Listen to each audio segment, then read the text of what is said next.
Hi, I'm Joan Newcomb, and today's Mystic Minute is, how are you navigating? So I had this experience last weekend. I hit this breaking point, and I found myself a cheap hotel at the airport to just get some rest. And getting there was really interesting. I had to get a round-trip ticket to the airport from the train station downtown, and then I looked at Google Maps because I've been relying on Google Maps for everything, and it showed me getting off at the train station near the airport and then taking a bus. So I got off at the train station near the airport, and then I needed exact change for the bus. I had to go to an ATM, and they had a $3 ATM fee, and then I had to get exact change, and then I had to wait out in the dark for the bus. And then I'm looking at the bus schedule as we're going to where they're going to drop me off at the hotel next to the hotel. And the next stop beyond that is a prison. So I get off at this hotel next to the hotel that I'm staying at, and it's about a 5-minute walk in the dark.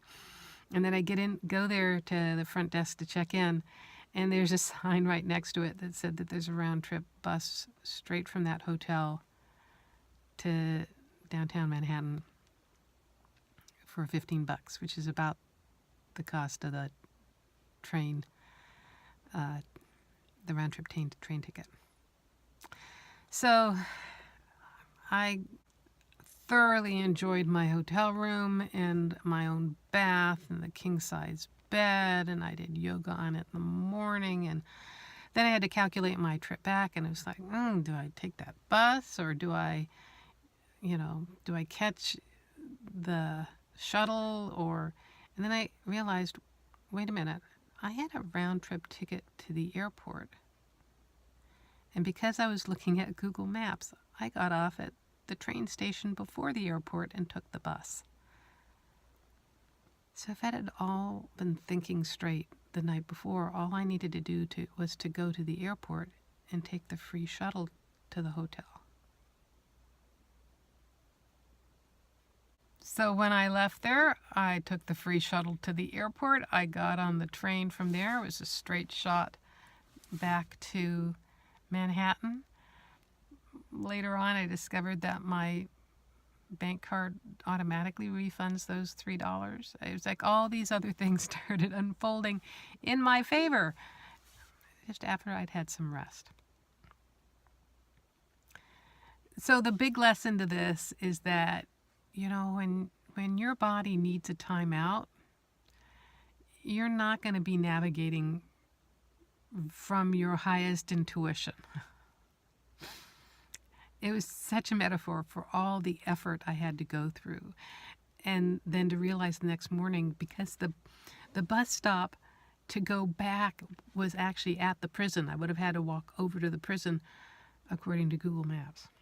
And what I realized is that, as consciousness, everything is effortless, everything is joyous, everything is good. Even when it's difficult or uncomfortable, as consciousness, I'm really enjoying the adventure and the experience of it all.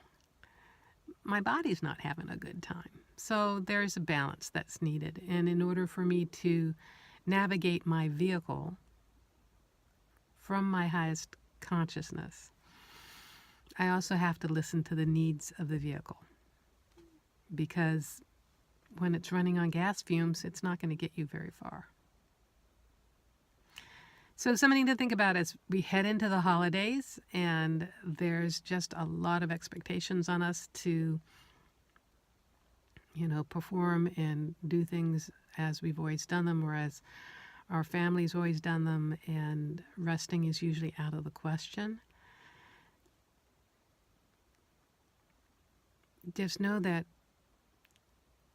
when you navigate from your self as consciousness, it goes faster, it goes easier, it goes more effortlessly, and it unfolds in ways that you can't possibly imagine. So if you like these videos, you can subscribe to them on YouTube. If you want to know more, my website is joan-newcomb.com. I do a weekly blog newsletter, and I have these weekly videos. I have a lot of podcasts that I've done in the last several years. All of those are on my website.